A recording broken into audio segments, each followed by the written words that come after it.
November 1962. North of the Bahamas. The intelligence report would never fully capture what the SOSUS operators witnessed that morning. Soviet Foxtrot-class submarines executing evasion maneuvers that defied everything Western naval doctrine said was possible without active detection systems.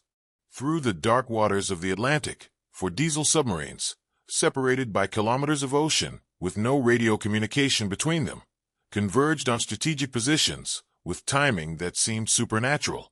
No detectable communications, no electromagnetic signals, no apparent traces of coordination. Yet they moved as a single organism, each submarine anticipating the actions of the others, each commander knowing exactly where their comrades were positioned, knowing also, with disturbing precision, where every NATO surface vessel was located. In American destroyers equipped with the world's most advanced sonar systems, sonar operators struggled to maintain contact with targets that seemed to vanish and reappear at will. The /SQS 23 active sonars, state-of-the-art for the 1950s, illuminated the ocean with high-frequency pulses that should reveal any submarine threat.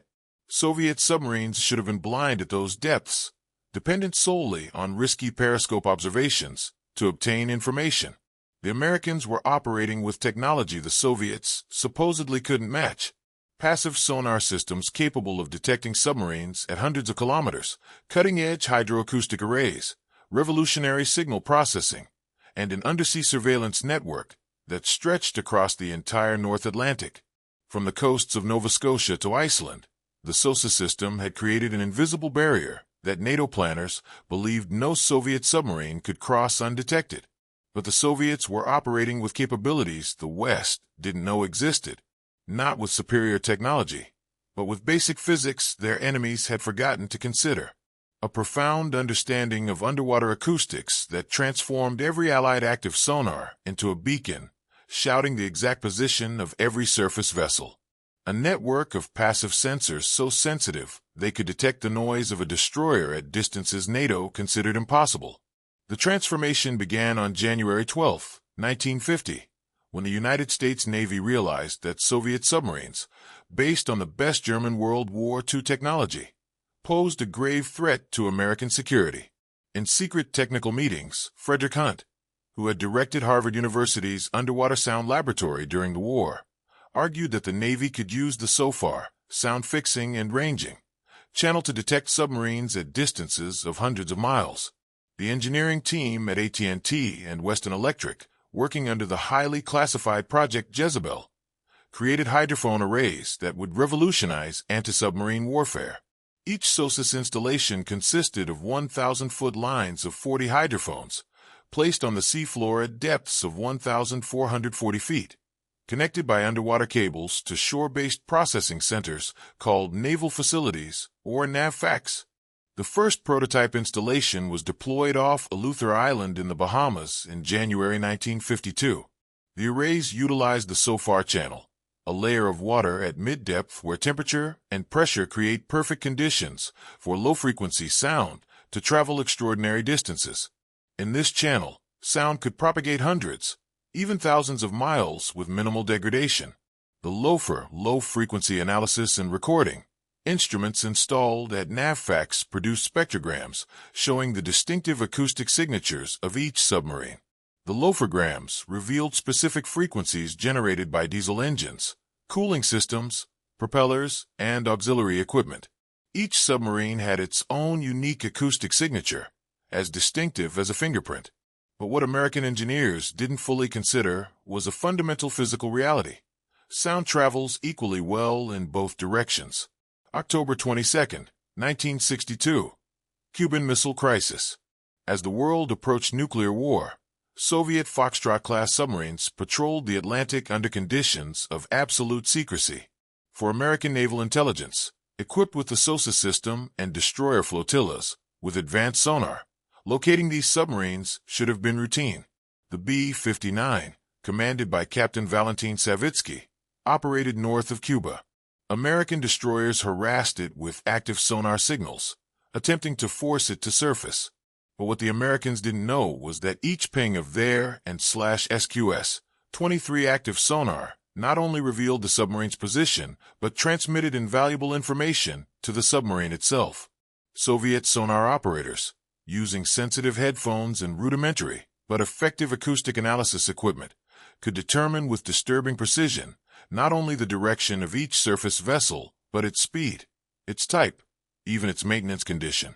The tone and frequency of active pings revealed the exact sonar model. The pulse characteristics indicated whether the operator was experienced or novice. Even more revealing, every NATO surface vessel was incredibly noisy compared to the submarines they pursued. American destroyers, designed for speed and offensive capability, generated continuous noise from their turbines, reduction gear systems, auxiliary generators, and cavitating propellers.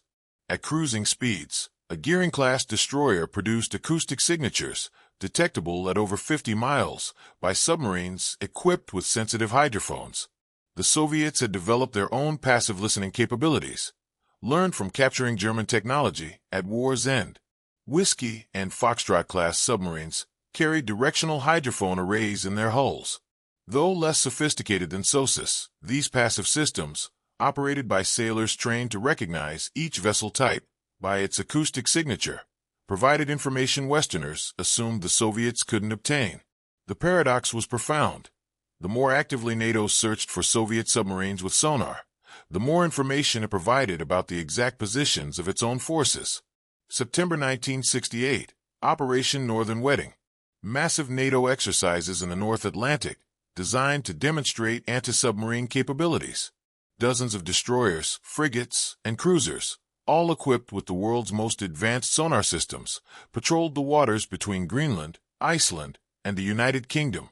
The famous A Gap, that was supposed to be the graveyard of any Soviet submarine attempting to reach the open Atlantic. Soviet naval intelligence monitored the exercises from submarines that, according to NATO planners, couldn't be present without being detected.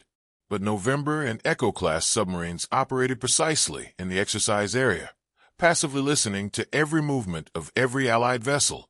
Soviet commanders received continuous acoustic intelligence updates, battle group positions, movement vectors, formation changes, all derived simply from listening. Every active sonar communication between Allied vessels was intercepted and analyzed. Soviet submarines could remain in deep water, completely silent except for essential systems, while the ocean itself transmitted information about every enemy movement. The technology NATO underestimated. Soviet submarines, though noisy when moving at attack speed, possessed a capability Western planners rarely considered. They could operate in ultra-quiet mode for extended periods.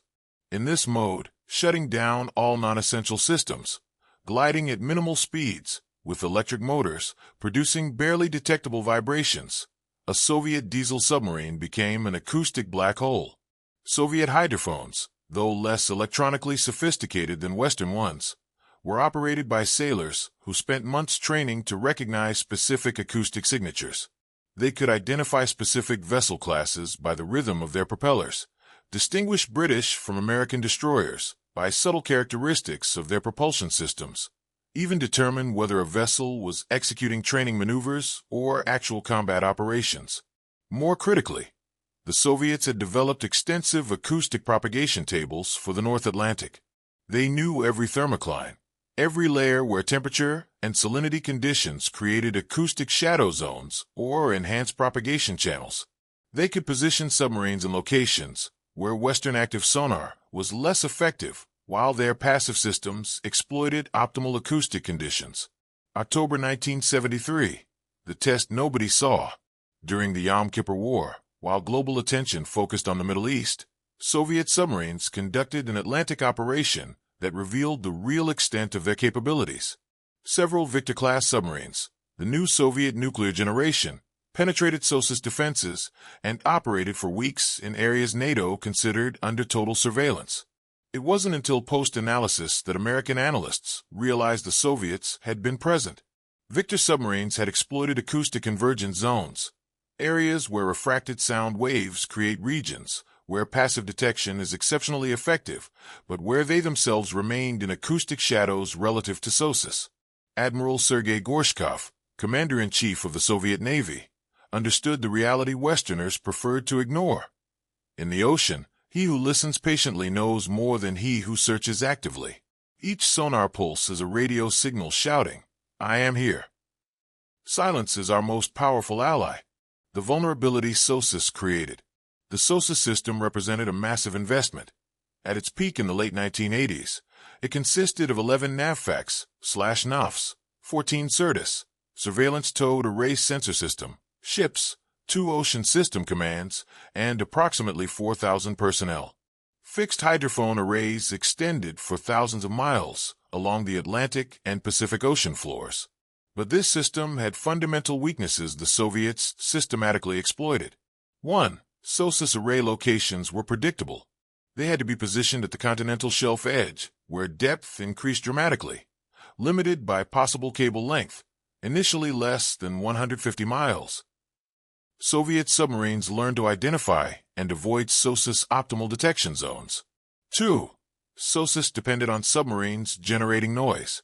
In ultra-quiet mode, especially diesel submarines operating on batteries at minimal speeds, they could reduce their acoustic signatures below ocean ambient noise levels. 3. The system created dependence on passive detection.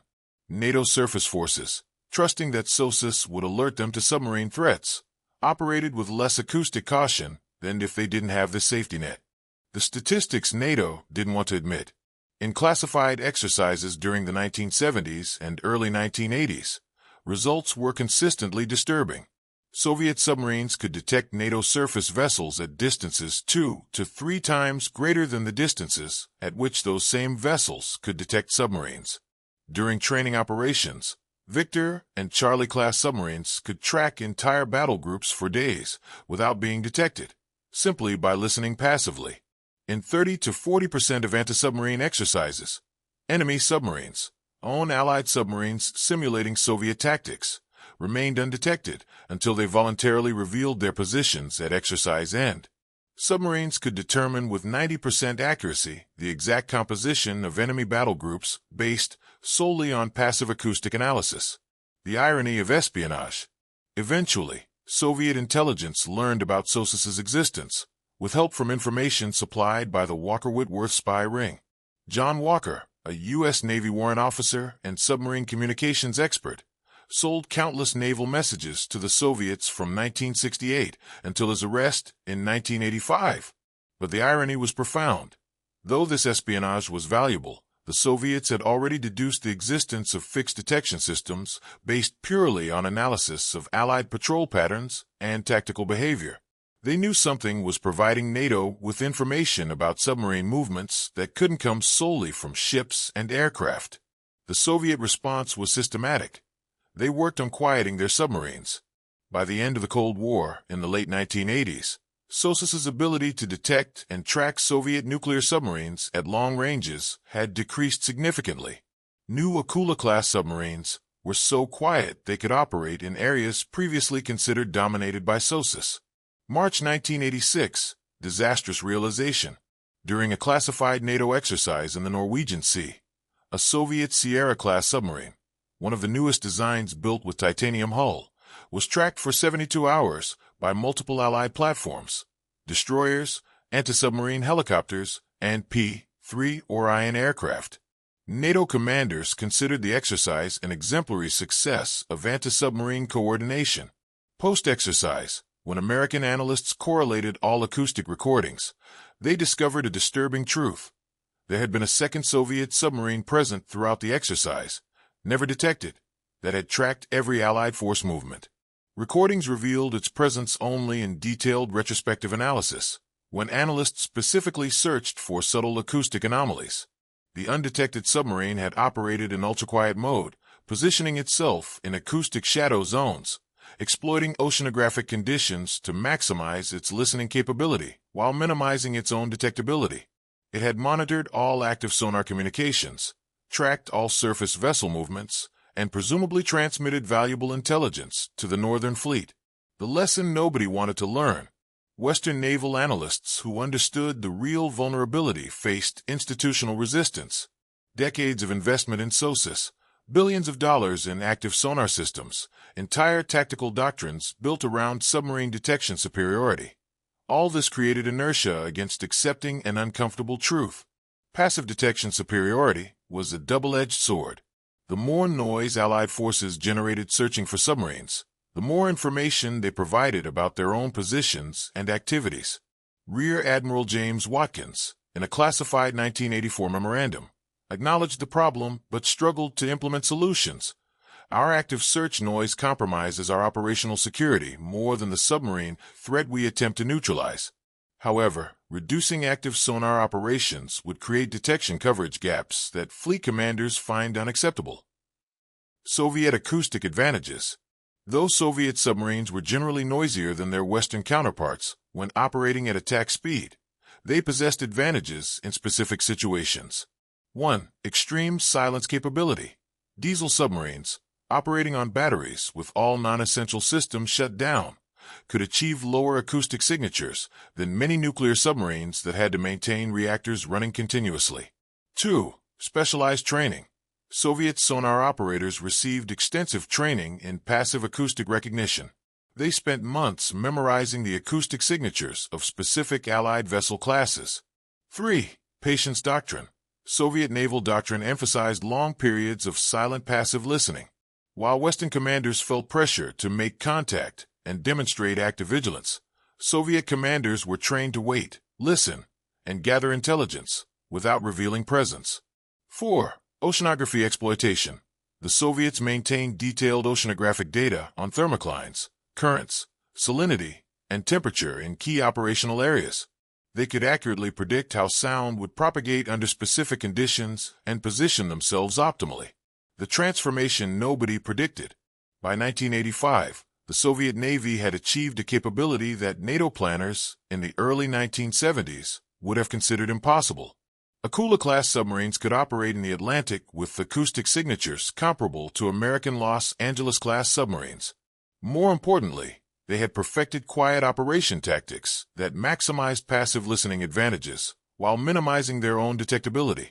Typhoon and Delta IV-class submarines, designed for strategic deterrent operations with ballistic missiles, could remain in protected patrol areas under Arctic ice, effectively invisible to SOSUS, while maintaining second-strike nuclear capability that guaranteed mutually assured destruction.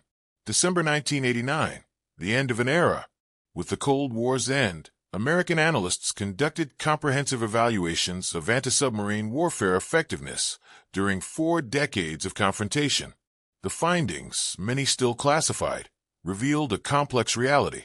SOSUS had been successful detecting noisy first- and second-generation Soviet submarines.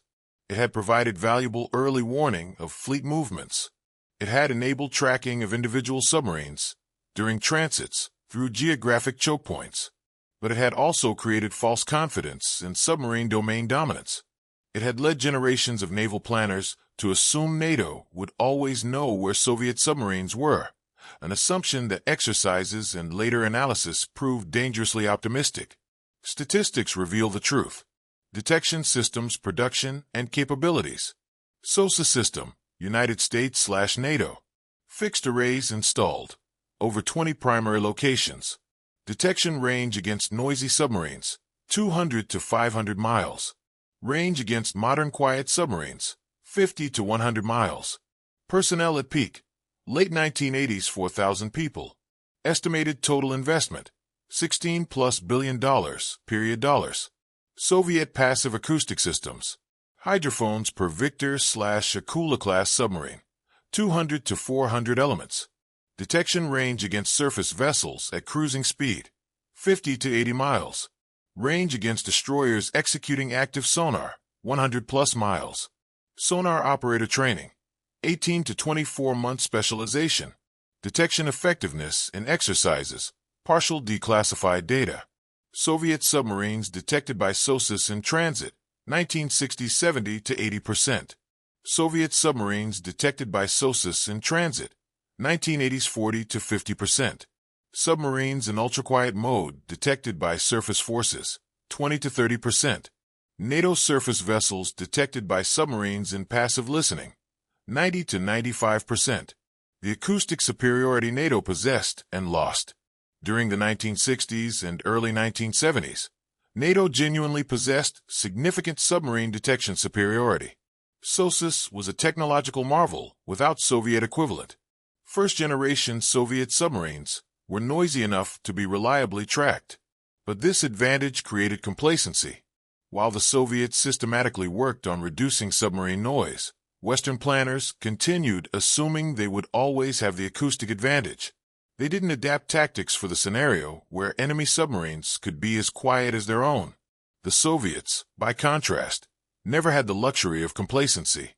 Knowing their submarines were noisier, they developed tactics that exploited their strengths: patience, passive listening, oceanography exploitation, and the fundamental reality that each active sonar pulse was a data transmission benefiting the silent listener more than the active searcher. Psychological implications. Soviet acoustic superiority profoundly affected the psychological experience of submarine warfare. Soviet submarine crews, trained to operate silently and listen patiently, developed situational awareness of the tactical environment that could exceed that of surface vessel commanders with all their electronic systems. Allied surface vessel crews, by contrast, frequently operated with false confidence. Protected by SOSUS, equipped with advanced sonar, they assumed they would be alerted to submarine threats with adequate time to respond. The reality was that competent Soviet submarines could track them for days before they had any indication of enemy presence. Captain Third-Rank Viktor Leonov wrote in his memoirs, "The Americans searched for submarines like blind men shouting in a dark room, hoping their shouts would echo off us. But we simply listened to their shouts and knew exactly where they were, while they never knew if we were present." Strategic implications. Soviet passive listening capability had strategic ramifications extending beyond individual battles. During crises like the Cuban embargo in 1962, the Middle East confrontation in 1973, and continuing tensions throughout the 1980s, Soviet submarines provided intelligence on Allied fleet movements that informed strategic decision-making in Moscow. This intelligence was frequently more current and accurate than NATO assumed the Soviets could obtain. While Western planners might assume their fleet movements remained undetected until deployment, Soviet commanders frequently knew about these movements days or weeks in advance, simply by passively listening to increased communications traffic and sonar activity in specific areas. November 1991, final assessment. After the collapse of the Soviet Union, American technical intelligence teams evaluated Soviet submarine capabilities and reached conclusions validating what some analysts had argued for years. U.S. Navy Technical Intelligence Report Number 342 concluded, Soviet passive acoustic detection systems, though less electronically sophisticated than Western ones, were operated by highly trained personnel using tactics that maximized their inherent advantages. The combination of ultra-quiet operation capability, patient passive listening, and oceanographic conditions exploitation created capabilities exceeding previous Western intelligence assessments. British evaluators reached similar conclusions. The Royal Navy, evaluating decades of anti-submarine exercises, determined that their detection success rates had been consistently overestimated, particularly against submarines operating in quiet modes in deep water. Capability comparison. Surface vessel detection. Soviet submarines detecting NATO destroyers. Passive listening 50 to 80 miles effective range. NATO destroyers detecting Soviet submarines. Active sonar 5 to 15 miles effective range. Soviet submarines detecting destroyers using active sonar 100 plus miles. Operational effectiveness. Time for Soviet submarine to obtain firing solution on battle group. 15 to 30 minutes. Passive listening. Time for NATO forces to obtain solution on quiet submarine. 2 to 6 hours. Active search. Soviet submarines capable of tracking targets without revealing position. 80 to 90% of scenarios. NATO surface forces capable of maintaining contact with evasive submarines. 40 to 50% of scenarios. The superiority nobody saw. The story of Soviet passive acoustic superiority represents a fundamental lesson in naval warfare. The ability to listen silently frequently provides more tactical advantage than the ability to search actively. Soviet submarine crews fought their war in silence, listening patiently while Western forces shouted their presence with active sonar, discovering too late that each sonar ping was a data transmission benefiting the listener more than the searcher. Every Soviet submarine operating in ultra-quiet mode was not just a weapons platform, but a node in an intelligence network that transformed ocean ambient noise into tactical information. This transformation proved more decisive than any advantage SOSUS provided to Western forces. The acoustic legacy. The principles established by Soviet passive acoustic superiority continue governing modern submarine warfare. Modern submarines prioritize silence over almost all other characteristics. The U.S. Navy, having learned Cold War lessons, now emphasizes quiet operations and passive listening as much as active search. The German Bundesmarine, rebuilt with Cold War lessons, developed the Type 212 diesel submarine class, specifically for ultra-quiet operation. Training manuals emphasize silence is survival. The patient listener defeats the active searcher. This lesson, learned from Soviet adversaries, defines modern submarine warfare. Modern conflicts validate this lesson. Russian Kilo-class submarines, heirs to the Soviet tradition of quiet operation and patient listening, have demonstrated capability to operate in areas adversaries assumed under complete surveillance. In 2015, Kilo submarines operating in the Mediterranean launched cruise missiles against targets in Syria, revealing presence Western forces hadn't detected. The invisible revolution. The revolution in submarine warfare historians identify with modern nuclear submarines actually began in 1962, when the first Soviet submarines demonstrated they could track Western forces simply by listening. From that moment, naval warfare changed forever. The side with better acoustic discipline would defeat the side with more advanced search technology. Silence would defeat noise, and the connected would overcome the isolated. This transformation occurred largely invisible to Western forces. They saw Soviet tactical capability, but didn't recognize its technological foundation until far too late. By the time Western commanders understood that Soviet submarines possessed acoustic listening capabilities exceeding expectations, strategic realities had shifted.